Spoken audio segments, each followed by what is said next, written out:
Bonjour, bienvenue aux entrevues Inspirer l'équilibre. Aujourd'hui, je reçois Cora Loomis. Bonjour Cora. Allô.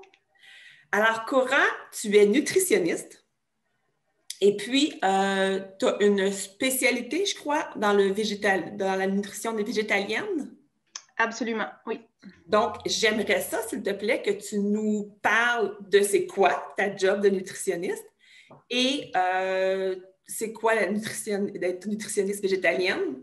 Et puis, j'aimerais ça aussi que tu nous parles, c'est quoi la différence entre végétalien et vegan?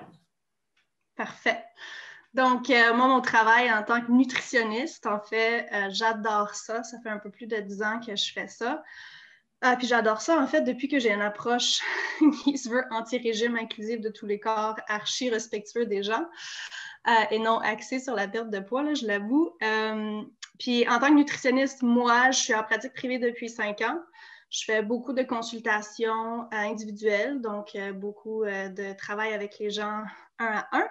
Ensuite, j'adore animer les conférences et ateliers, surtout sur le sujet du végétalisme et de l'alimentation intuitive, en fait. Et puis, je fais aussi, j'ai lancé, ça fait 2 ans, un coaching de groupe sur 8 mois pour aider les gens à cheminer vraiment en douceur vers une relation saine et zen et pour adopter des habitudes alimentaires vraiment durables pour chaque personne. Là. Puis ça peut être différent pour chaque personne aussi. Plus précisément au niveau de l'alimentation, la nutrition végé ou végétalien, moi, je me spécialise là-dedans. Je suis passionnée par ça parce que je suis végane depuis 3-4 ans. Là, je ne me rappelle même pas de quand est-ce que j'ai pris la décision plus officiellement. Puis, dans le fond, c'est vraiment, pour moi, c'est super important d'accompagner les gens s'ils le souhaitent dans ce changement alimentaire-là pour qu'ils le fassent dans le plaisir et dans la flexibilité, que la rigidité ne s'installe pas, qu'il y ait vraiment une variété d'aliments puis qu'ils puissent respecter leurs valeurs tout en se respectant eux-mêmes. Et puis, la troisième question ou réponse, c'est quoi la différence entre le végétalisme et le véganisme? Donc, le végétalisme, c'est vraiment tout ce qui a trait à l'alimentation. Donc, quand on adopte une alimentation végétalienne, c'est une alimentation qui évite tous les produits animaliers. Donc, on enlève la viande, on enlève le poisson. Il n'y a pas d'œufs, il n'y a pas non plus les produits laitiers, donc fromage, beurre, yogourt, lait. Et en fonction du choix de la personne, on enlève aussi le miel. Donc, on évite vraiment toute production animale, toute là, si on veut. Mais justement, ça touche plus du côté véganisme parce que végétalisme, c'est vraiment on mange ce qui vient des plantes. Mais le véganisme, c'est vraiment axé plus loin que l'alimentation, en fait. Donc, c'est vraiment dans tous les sphères de sa vie qu'on essaie d'éviter vraiment l'exploitation des animaux puis de respecter le droit des animaux. Donc, c'est l'alimentation, oui, mais c'est aussi dans comment on s'habille, c'est aussi dans les choix alimentaires qu'on peut faire aussi. Si je prends un exemple, ça peut être vegan, mais utiliser de l'huile de palme. Fait que quand on va vraiment pousser à la réflexion, il y a certaines personnes qui vont éviter ça parce que ça c'est pas une exploitation, c'est pas un produit animalier, mais ça peut être quelque chose qui affecte les animaux. Donc, c'est vraiment... c'est ça, c'est vraiment plus large. Mais le véganisme, puis surtout comment que moi je la prône, comment que moi je l'adopte, c'est vraiment dans la mesure du possible. Donc, on ne cherche pas la perfection, on ne cherche pas la rigidité.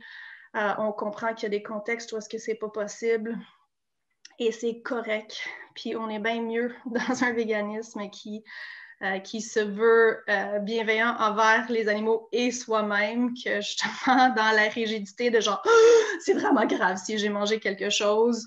Puis par exemple, moi je suis toujours honnête avec les gens, moi quand je suis en voyage, là, vraiment partie loin, puis justement il y a une couple d'années j'ai été un voyage de vélo dans le désert de l'Oregon, là, puis c'est pas vrai qu'on a mangé vegan tout le long. Végé, oui, mais il y avait définitivement des moments où est-ce que c'était juste pas possible que ça soit pour la nutrition, là, vraiment combler ses besoins, ou que ça soit pour la santé mentale, le plaisir qu'on avait quand on était pris à un moment donné dans un petit village. Bref, c'est correct d'être flexible, c'est vraiment dans la mesure du possible. On ne cherche pas la perfection. Bien, une de tes valeurs, c'est l'équilibre. Puis c'est justement ça, tu sais, puis ça ressemble à ce que nous, on fait. Effet pH, c'est pas avec l'alimentation, c'est avec tout, tout ce qui est éco-responsabilité et tout, mais c'est super important, justement, de toujours rester avec cette mentalité-là que de ne pas se flageller quand on n'y arrive pas, tu sais. Oui, tout à fait. Donc, c'est possible de te rencontrer puis de dire je veux aller vers une alimentation végétarienne ou végane ou non, et quand même aller te voir et faire un suivi avec toi là-dessus. Oui, tout à fait. Puis ça, c'est bien que tu le mentionnes parce que des fois, je reçois des courriels des gens qui s'intéressent plus à une approche, justement, faire la paix avec la nourriture, leur corps, vraiment plus qui s'approche à l'alimentation intuitive. Puis les deux peuvent coexister, là, je tiens à dire. Mais là, ils disent, est-ce que je peux consulter si j'ai pas envie d'être végane, là, ni végé, puis je mange plein de viande? Je dis, ben oui. Fait qu'il y a vraiment zéro jugement, là. C'est vraiment super important de nommer, oui, les personnes. Je travaille aussi avec des personnes qui vivent avec des troubles alimentaires. Et d'ailleurs, ça en est un des exemples que parfois, il faut mettre de côté un véganisme pour le rétablissement de notre trouble alimentaire. Et ça fait partie vraiment des nuances qu'on peut apporter à cette approche-là. Fait que j'adore ça, accompagner les gens qui souhaitent devenir de plus en plus végés, qui font le switch d'être vegan complètement, qui sont flexitariens, donc qui mangent plus végé ou plus vegan, mais pas tout le temps. Tout ça, c'est bien correct. Je suis là pour accompagner les gens où est-ce qu'ils sont rendus en fonction de leurs valeurs. Puis vraiment là, l'équilibre, le respect, le plaisir, c'est des choses qui sont au cœur de tous les suivis que je fais avec les gens. Super. J'aimerais ça que tu nous parles un peu des avantages que tu vois au régime végétalien. Bon, tu me parlais avant l'entrevue, tu me parlais pour les animaux. Donc, pour les animaux, oui. Puis, il y a aussi pour la planète qui a un avantage à être végétalien. Là. Donc, j'aimerais ça que tu m'en parles un petit peu. Oui, absolument. Donc, puis juste, si je recule un peu, d'être végé ou vegan, là, surtout vegan, là, il y a comme 3 raisons principales. Là. C'est pour les animaux, pour l'environnement, puis pour la santé. Donc, côté environnement, puis ça, c'est super intéressant parce qu'il y a souvent un débat entre faut-il manger local ou vegan? C'est vraiment mieux de faire venir ses noix de full loin versus manger du bœuf, vraiment de l'estrie, par exemple.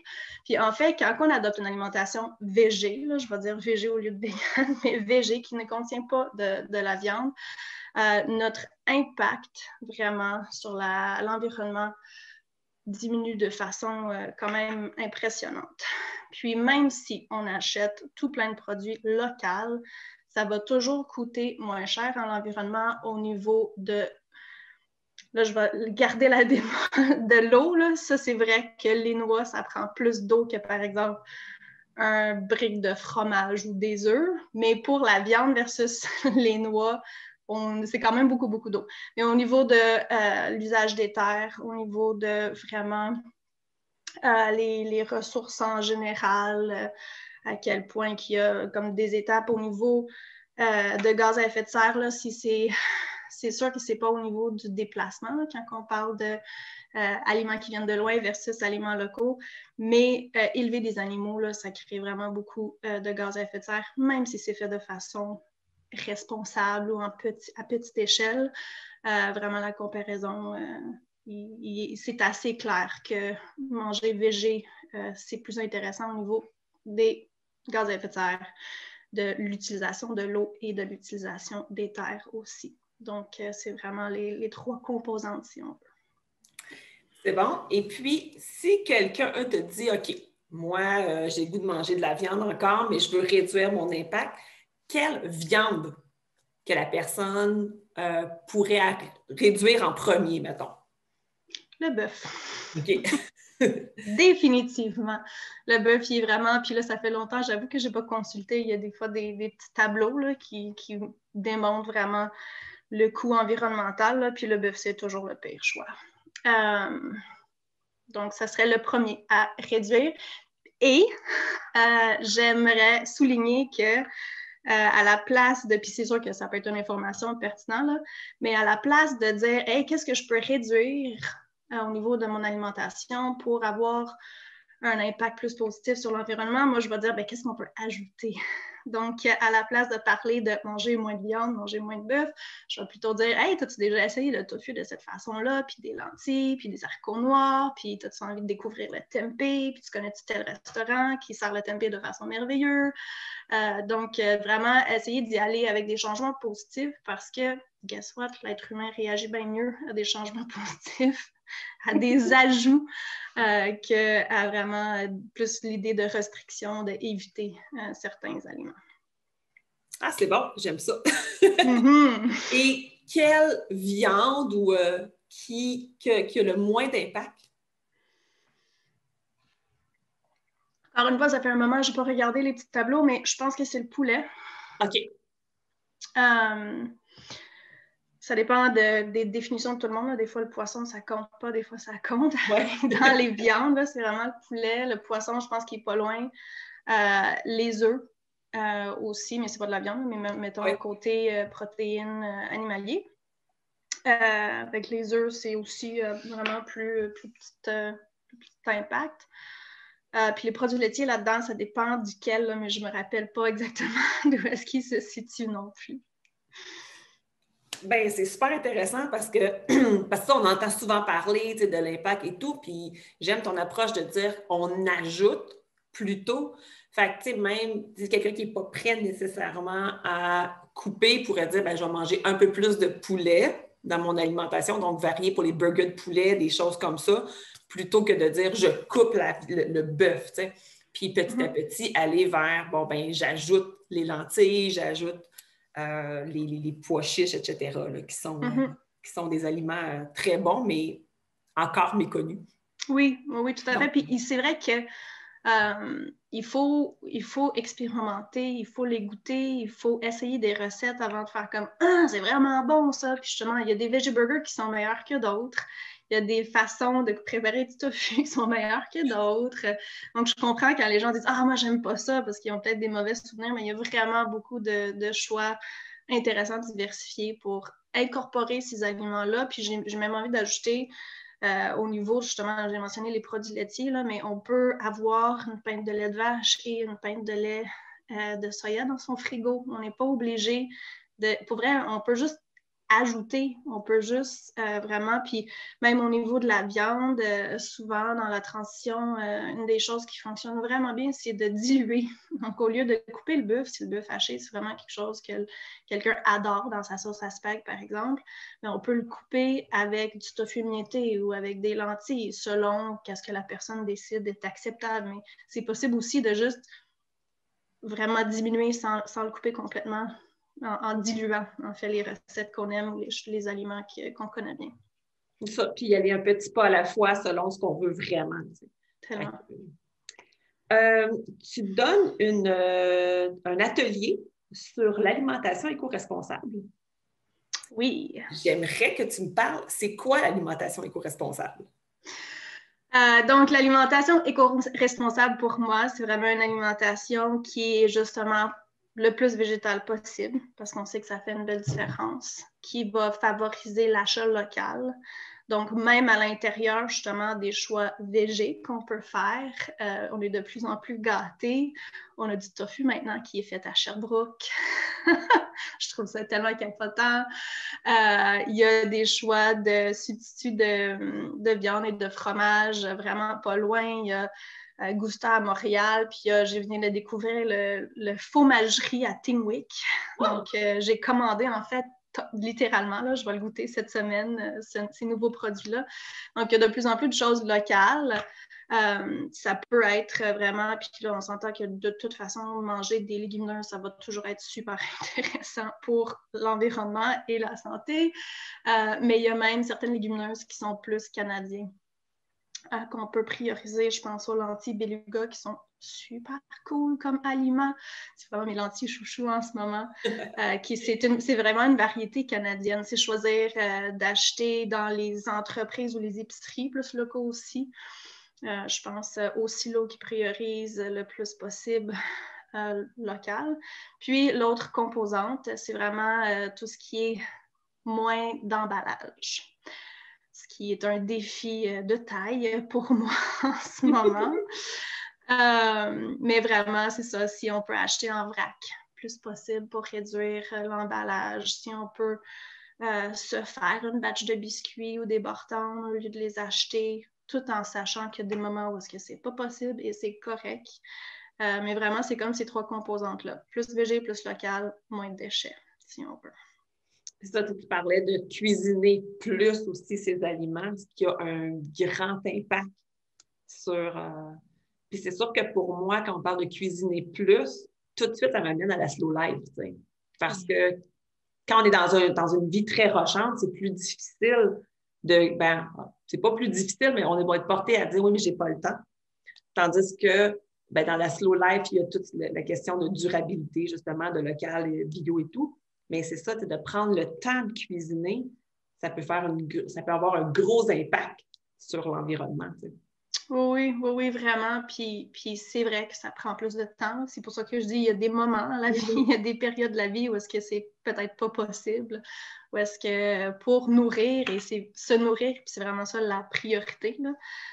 On va acheter des choses déjà faites, mais même si, puis là, ça dépend toujours des priorités de chacun, mais il existe même des options de service traiteur, zéro déchet. Si on a moins le temps de cuisiner. Mais si on peut cuisiner, oui. Et on peut utiliser aussi des produits qui sont achetés. Là, je pense aux cannes de tomates en dés. L'aluminium, c'est assez recyclable au Québec. Ça se passe bien. Mais c'est sûr que cuisiner, ça peut être un plaisir si on a le temps de le faire. Et oui, ça nous amène souvent à ralentir, à plus... à structurer nos journées en fonction de nos priorités. Oui, puis ça développe tellement le goût. Tu sais, moi, ma fille, elle a commencé à faire son épicerie, puis à cuisiner. Puis la raison, c'est parce qu'on ne mangeait pas du tout pareil. Puis, à un moment donné, j'ai fait comme, OK, là, tu vas cuisiner, tu vas faire ton épicerie. Puis elle découvre plein de choses, puis elle achète, tu sais, avec ça coûte le moins cher possible, fait elle l'achète pas faite, elle fait tout elle-même, tu sais. Puis c'est ça, c'est qu'elle adore faire ça, mais c'est le fait qu'elle découvre ses goûts, elle découvre comment mettre des choses ensemble. Donc, ça lui donne encore plus le goût de manger et de bien manger. Ouais. Fait que cuisiner soi-même a tellement d'effets positifs. Ouais. Fait que, puis j'imagine que ça doit être quelque chose, quand on va te rencontrer, que tu aides les gens à faire. Si c'est quelque chose qu'ils veulent, oui. Parce que, encore une fois, j'essaie vraiment d'accompagner les gens où est-ce qu'ils sont. Puis des fois, il y a des personnes qui me disent « Cora, là, je déteste cuisiner, c'est un gaspillage de temps, c'est pas vrai que je vais cuisiner davantage. » Fait qu'on explore d'autres options. On apprend comment faire des choix à l'épicerie qui fit avec ce qui est important pour eux, leur réalité. On parle justement des services traiteurs qui sont disponibles.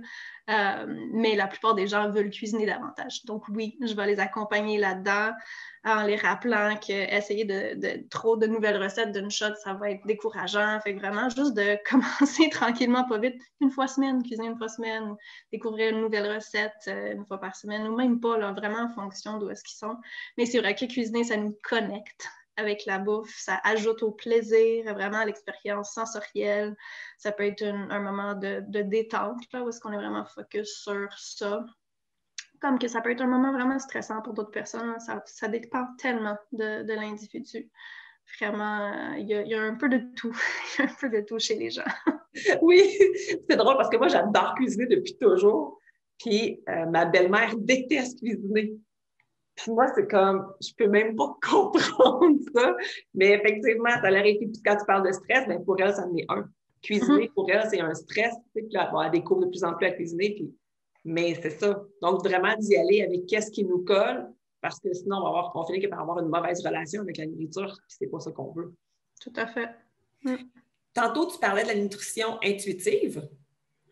Je connais un peu, mais j'aimerais ça que tu nous expliques c'est quoi. Oui, l'alimentation intuitive, là, c'est tellement une passion pour moi. Comme je dis, le végétalisme, végétarisme, j'adore. Puis l'alimentation intuitive, puis ils peuvent cohabiter. Donc, l'alimentation intuitive, c'est une approche Développé par 2 nutritionnistes en Californie en 1995. Donc, ça fait un petit moment que ça existe. C'est une approche à l'alimentation qui a évolué avec le temps. Je vais l'expliquer en ce moment où est-ce qu'il est rendu. C'est une approche qui se veut inclusive de tous les corps. Ce n'est pas un régime, ce n'est pas une façon de perdre du poids.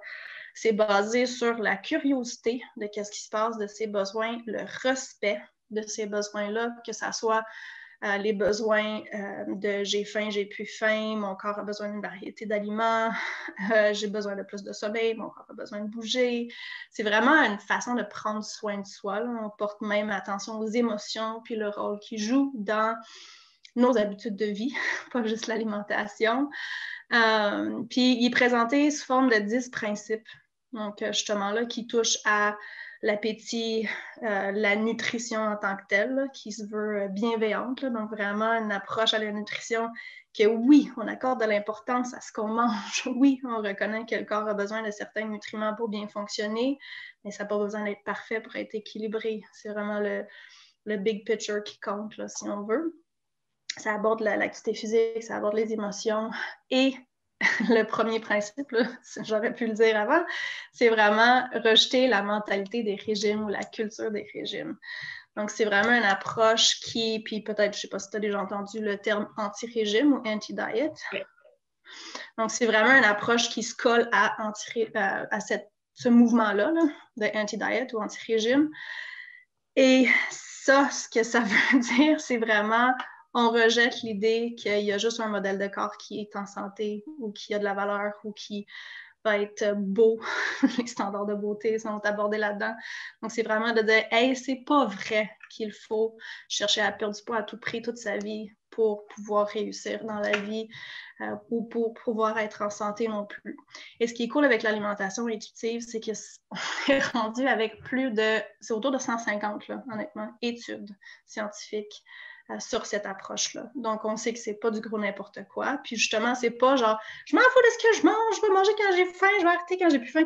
C'est tellement nuancé. Puis des fois, il faut manger en absence de la faim parce que la faim peut être coupée par plein de facteurs, mais ça veut pas dire que le corps n'a pas besoin d'être nourri.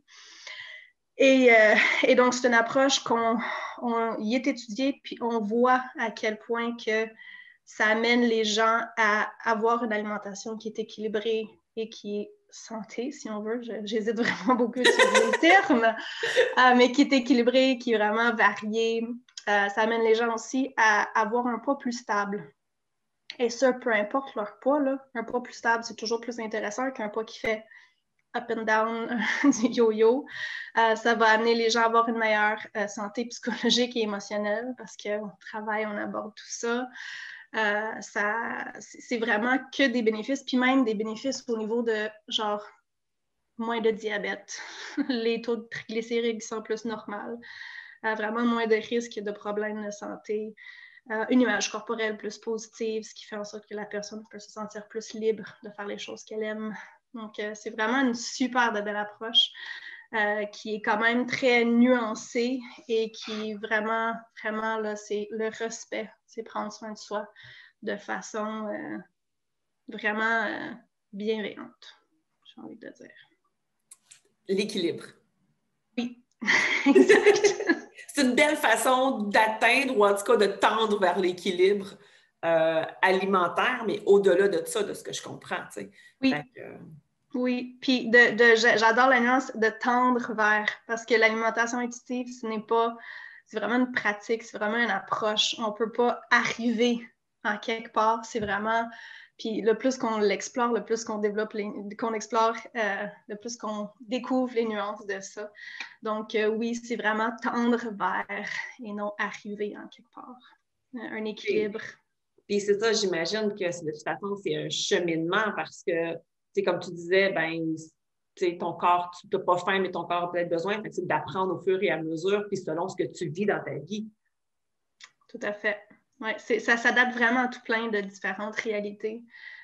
Puis des fois, c'est plus facile de manger en fonction de la faim. Puis des fois, je pense à quand tu as des chiffres de travail puis tu ne peux pas manger pendant 6 heures, bien, c'est sûr que tu ne peux pas juste te dire « Ah, mais j'ai pas faim. » Fait que j'ai rien mangé avant, puis après, espérer toffer ce temps-là avec un bon fonctionnement cérébral et énergétique. Donc, ouais, ça s'adapte, ça colle vraiment à différentes réalités. Puis, c'est pas...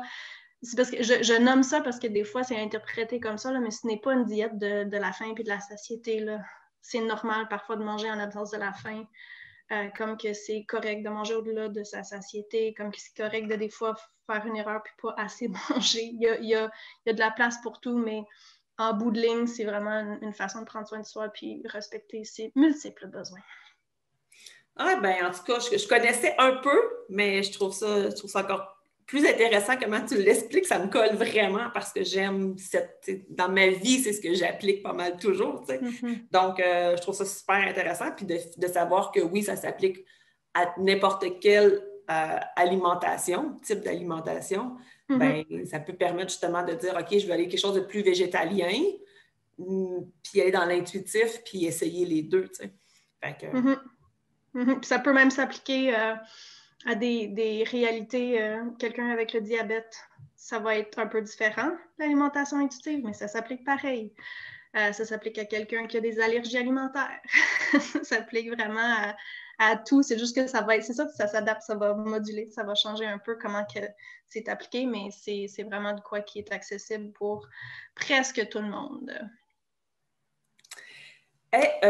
Juste avant de terminer, ça a plus ou moins rapport, mais tu m'as dit tantôt, avant, quand on se parlait, tu m'as dit nutritionniste, diététiste. J'aimerais ça justement pour, c'est quoi, ben, en fait, il n'y a pas de différence, c'est ce que tu m'as dit.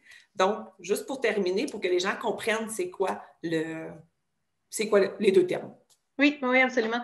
Moi, je m'identifie comme nutritionniste. C'est vraiment mon site web dans mon titre, Coralomis, nutritionniste. Mais au Québec, vraiment, les deux titres sont reconnus par l'Ordre professionnel des diététistes du Québec. Donc, diététiste, nutritionniste, souvent même, on le colle ensemble, diététiste-nutritionniste. Mais j'aime bien préciser que les nutritionnistes, c'est des diététistes, parce que des fois, les gens reconnaissent plus ce terme-là, il fait plus peut-être sérieux, professionnel. Et aussi parce que dès qu'on va en dehors de la province de Québec, c'est pas la même terminologie.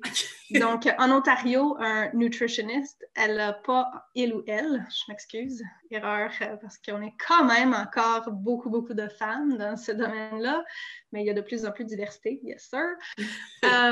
C'est vraiment, ils n'ont pas encore passé leur test, ils ne sont pas encore régis par un ordre professionnel. Donc, on peut s'identifier comme nutritionniste juste avec un bac en nutrition sans avoir vraiment le droit de pratiquer de façon sécuritaire. Donc, dans les autres provinces, c'est vraiment registered dietitian, donc diététiste, dietitian, c'est comme le terme que justement est plus reconnu. C'est vraiment juste ça. Bon, ben maintenant, on le sait. Donc, si on veut aller voir une nutritionniste, une diététiste au Québec, c'est la même chose. Tout à fait. Alors, Cora, tu es nutritionniste, comme on vient de le dire. Tu fais de la consultation individuelle. Tu fais du coaching de groupe. Tu donnes des conférences puis des ateliers. Tu donnes des conférences en entreprise, si je ne me trompe pas aussi. Oui, un peu de moins en moins. OK, oui. C'est difficile ces temps-ci.